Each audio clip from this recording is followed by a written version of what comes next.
Okay, so this is all the brush for pickup by the town, but some of this is also forsythia. But I'm on the patio now and we didn't trim too much. I still have my beautiful canopy here.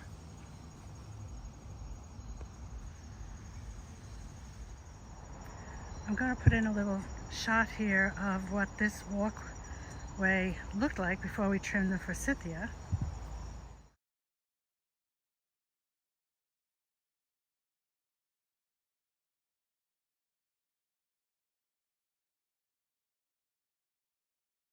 And now, after the forsythia trim,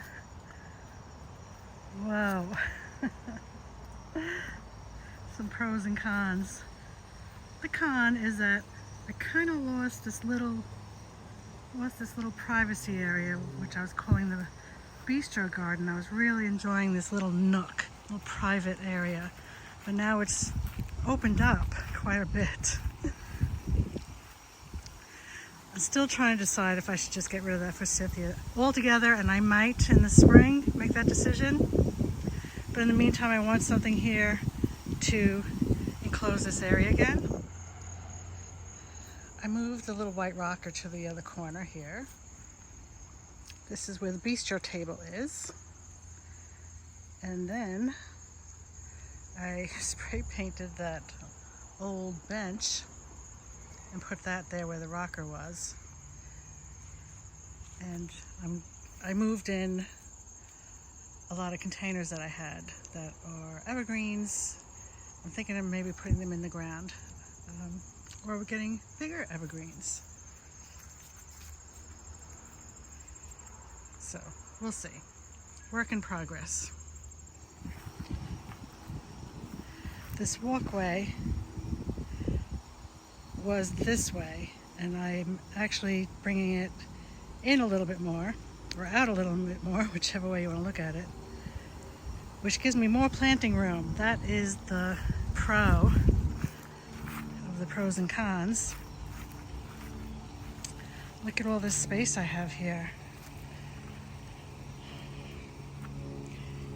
So I am going to stretch out this area a little more. Like, I'm going to move this. Sorry, I got the sprinkler on over here. And there is a boxwood in here, completely buried. Where is it? There it is. I'm going to move that out somewhere here. Let me get this out of the sprinkler way. Oh, my bag of soil is getting wet. So today I picked up at Lowe's on sale Liriope muscari silvery sunproof plant. It wasn't flowering. It had a few dead leaves on it, but it was $7.98 marked down to $4. I had to get it. I have another one in my container garden that I'm going to also bring over here for planting. The other thing I got at Lowe's today is another Rudbeckia, the Amarillo Gold Rudbeckia.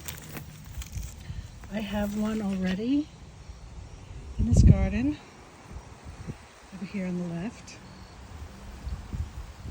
It's its first year here, so it will be taller next year, but it's still blooming. And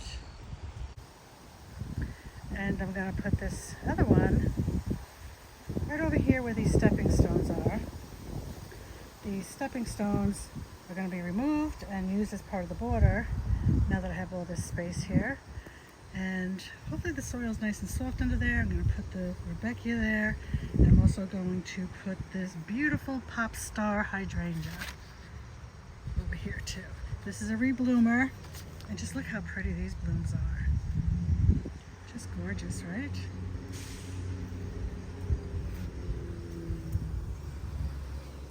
So I'm going to put the camera down and get busy with my edging and moving stepping stones and planting these plants. Hopefully I get this done in time to show you, but this whole area is what I'm going to be working on this whole week. Okay, this is going in the ground. Better chance of survival that way anyway. And I'm probably going to take this sunshine ligustrum and put that in the ground too.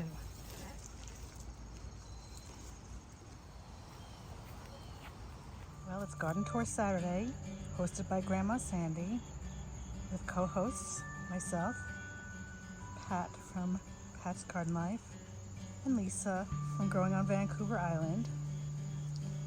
I'm also part of an open collaboration by Janita from Janita's BF Well Wishes Garden, and that is hashtag Let's Share Our Plant Success or Disaster Stories.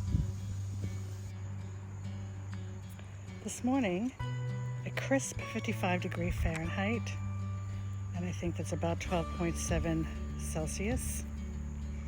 I took another slow tour around the garden, planning my garden day. This past week, the forsythia had reached a point where it was more of a mass than a shape, and I knew it was time to trim it back. So a family member was kind enough to help me out with that, and I'm so grateful. But suddenly there was space to the east, space to the west, and with the space came more sun. And with that came some pros and cons, because I have a lot of hostas.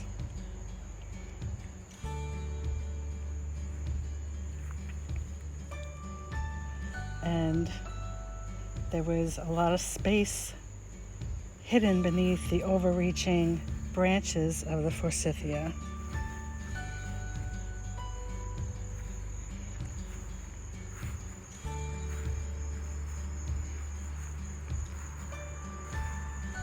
And look at this lovely daylily. It was hidden under all those overreaching branches and still trying. Poor thing, he'll have better luck in the spring this time around.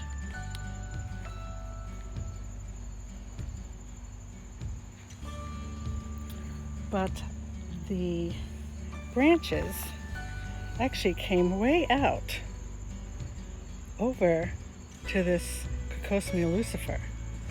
I had the walking stones here. This was all covered. Isn't that nice? So you see, I brought out these potted boxwoods that were kind of buried in this area here.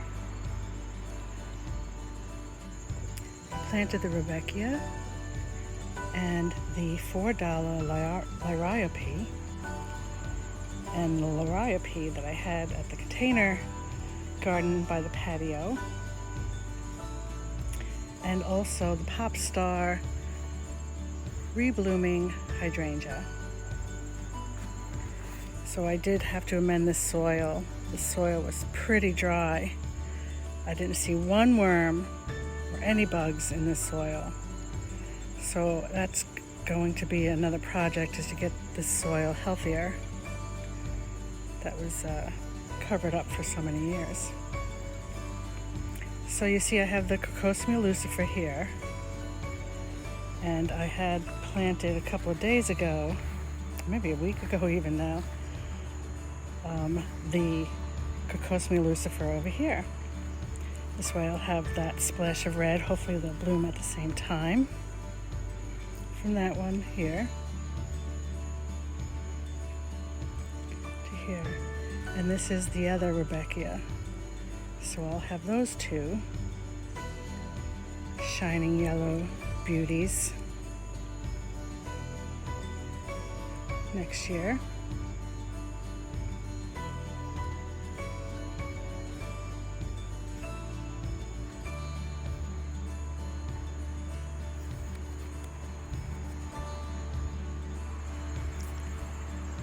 Now this iris, bearded iris here, is still looking beautiful. The leaves are strong and tall and green and firm.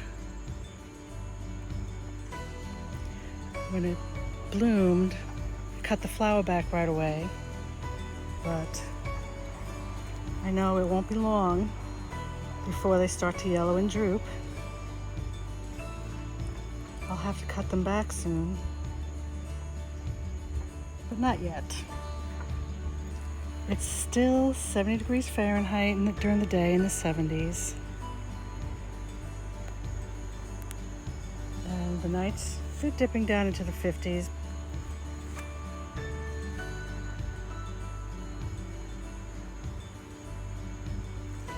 But there's no frost warnings yet, so no emergencies. This is just the perfect season where the garden and I definitely start to relax.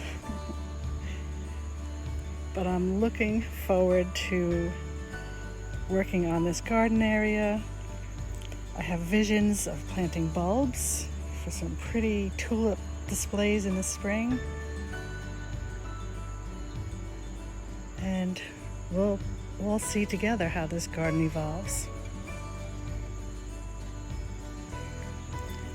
It's truly a lot of fun, and it gives me a lot of joy. I'm also going to be working on the vegetable in-ground garden, preparing that for the spring. That garden is going to be for corn, squash, and beans. 3 sisters.